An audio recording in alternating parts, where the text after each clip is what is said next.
Olá, pessoas, aqui é a Mari, sejam bem-vindas e bem-vindos ao meu canal. E hoje eu quero falar uma coisinha com vocês sobre um homem amado e odiado no Brasil, né? Estou falando de Paulo Freire. Tem pessoas das humanidades que odeiam Paulo Freire e eu não entendo por quê. Os outros que não são da área das humanas, eu até entendo um pouco, mas da área das humanidades, não consigo entender. Vou explicar por quê. O Paulo Freire, ele fez uma experiência conhecida no Brasil e no mundo todo, aqui onde eu moro, né, no Rio Grande do Norte, que fica no Nordeste. Gosto de dizer isso.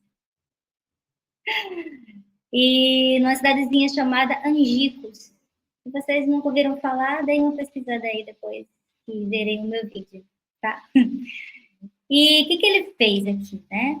Ele pegou pessoas que já eram adultos, homens e mulheres adultas, e que trabalhavam na roça, né, que eram pessoas precarizadas, sem nenhum tipo de oportunidade na vida, a não ser esta mesmo. Nós estamos fazendo um recorte de 1960, tá? Mais especificamente, esse teste que ele fez, né, essa experiência positiva que ele fez foi em 1963, um ano antes de estourar a ditadura cívico-militar aqui no Brasil, né? Cívico, empresarial, militar. É bom dar nome aos bois bem direitinho, né? Como ser didática em homenagem a Paulo Freire. Sim, aí voltando, né? Como é que foi essa experiência, né? Primeira coisa, ele quis fazer sentido para essas pessoas precarizadas que não sabiam ler nem escrever, ou seja, fazia parte do grupo dos analfabetos no Brasil. Lembrando que em 1900, na década de 60, 70 por ali, 39% das pessoas que moravam no Brasil eram analfabetas. Estou falando de todo mundo, tá? Do Brasil inteiro. 39% eram analfabetos e analfabetas. Tá bom para você? Então, esse era um assunto que realmente importava muito para Paulo Freire, que é considerado um dos educadores mais brilhantes do planeta Terra, apesar dele ser renegado por alguns aqui do Brasil, né? Por isso não me entendo, né? E a única coisa que o Paulo Freire queria era que todo mundo pudesse ler, escrever, estudar o que quisesse, ter tempo para isso tudo, porque tem que ter tempo, né? Para você estudar um assunto, tem que ter tempo. Tem gente que não tem esse tempo. Entende como isso acontece? Como isso é difícil, como essa situação é difícil no Brasil? Há muito tempo, ainda é. Só que na década de 60 era bem pior, certo? A educação era como? De cima para baixo.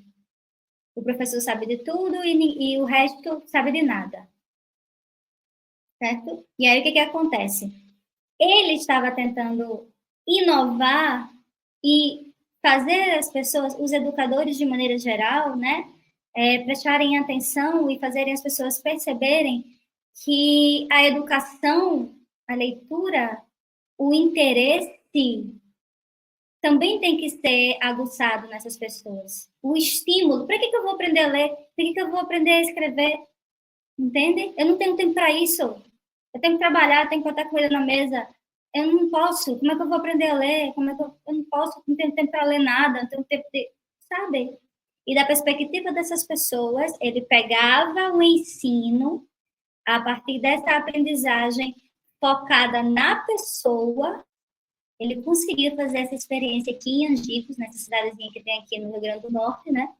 Cerca de 380 pessoas que trabalhavam na roça, em 40 horas, aprenderam e deram um impulso e se sentiram entusiasmadas para aprender a ler e a escrever. E aprenderam.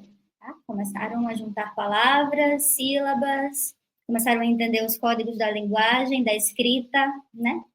Então, o Paulo Freire, sua equipe, obviamente, ele não estava sozinho, né?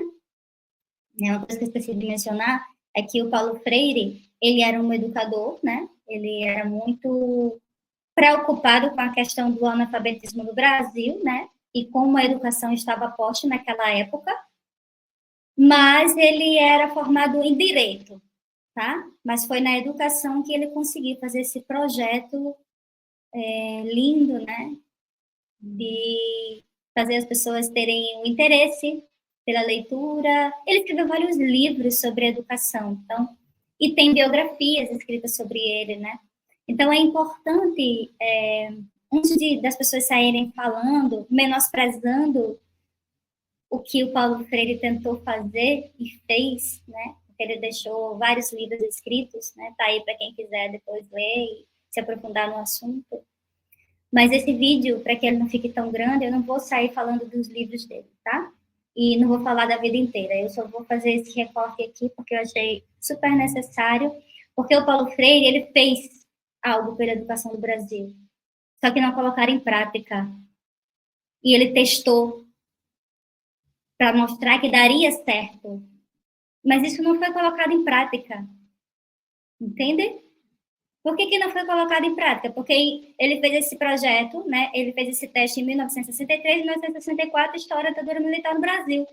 Aí ele foi considerado um subversivo, foi preso, depois foi colocado para fora do Brasil. E aí foi justamente nesse período que ele ficou conhecido, né? Em vários países pelo mundo inteiro, certo? E homenageado, ganhou prêmios, ele é o mais citado por educadores do planeta Terra. Então, por que é que raios pessoas da área das humanas ou que admira a área das humanas, supostamente, vai dizer, vai tirar onda, vai dizer que é contra ou vai menosprezar o projeto que o Paulo Freire fez? Entende? Então, assim, presta atenção. Antes de sair falando besteira na internet, pesquisa quem é a pessoa. Não acredite em tudo que você vê, não. Olha as fontes que você está lendo, os vídeos, que fonte, quem é que está produzindo esse vídeo? É o Brasil Paralelo? Joga fora. A produção deles é, nossa, esteticamente é impecável. É uma ótima cilada para pessoas desentendidas do que está rolando ali. Mas eles estão fazendo um trabalho de pegar pessoas importantes, né, das humanas e consideradas pessoas de esquerda, né? Porque o Paulo Freire, ele era uma pessoa que também se colocava politicamente. Ele não era esse tipo de isento, pessoas isentonas, está na moda, né? Não, ele era uma pessoa politicamente colocada na sociedade, falava abertamente sobre isso. E por mais que você esteja ideologicamente contrário aos pensamentos políticos de uma pessoa, como Paulo Freire, né? Que era preocupado e tinha empatia de verdade, né, com as pessoas que viviam na pobreza, na desgraça, da desigualdade social ampla que existe no Brasil, né, de muito tempo, mas eu estou fazendo esse recorte de 1963, 64, para vocês pensarem um pouco sobre isso comigo, né? É só um convite a pensar, não estou querendo impor nada aqui. Porque isso me incomoda, sabe? A forma como algumas pessoas falam a respeito de Paulo Freire ou um desdém. Quem é você para falar alguma coisa sobre um homem que realmente se importava com o país, com as pessoas desse país? Entende? Eu fico me perguntando, o que você fez de importante? Nada, né? Então não tem nem como falar sobre Paulo Freire. Você tem que admirar o que o Paulo Freire fez e deixou para a posteridade ler, né? E se inspirar, especialmente as pessoas que são da área da educação, professoras, professores, né? Então, eu fico pensando, que tipo de gente que ri e que desdém de Paulo Freire, se Paulo Freire só estava preocupado com a questão de tantas pessoas serem analfabetas, não conseguirem ler, uma coisa que está na parede, um jornal, não conseguia escrever seu próprio nome. Isso para ele era uma coisa urgente, né? E aí, por que pessoas são contra o pensamento de Paulo Freire? Entende? Então, assim, eu realmente quero distância dessas pessoas que não admiram Paulo Freire. Era isso que eu tinha para dizer. E esse teste que ele fez aqui no Brasil, né, que era para ter colocado em prática, mas aí os golpistas tomaram o poder, né, e começou a acontecer uma série de pessoas militares, ditadores no poder depois desse tempo, né, década de 60 para cima. Aí você fica se perguntando, por que será que não quiseram que essas pessoas começassem a ler e a escrever? Né? Por que será que isso aconteceu justamente no período que esses militares estavam no poder? Através da violência, de tortura, de morte de pessoas, desaparecimento de corpos e tudo mais, né? Então, é só um pensamento que eu tinha e precisava expor, né? Para ver se vocês conseguem pensar comigo a respeito. E se eu esqueci de alguma coisa, coloca aí embaixo nos comentários, porque Paulo Freire é muito gigante, né? Eu posso ter esquecido alguma coisa de mencionar aqui sobre ele, aí você comenta. Curte o vídeo para que chegue mais a mais pessoas. Enfim, se quiser. Se não quiser, também não precisa fazer nada disso. Um cheiro, até a próxima. Tchau. Estou indignada. Tchau.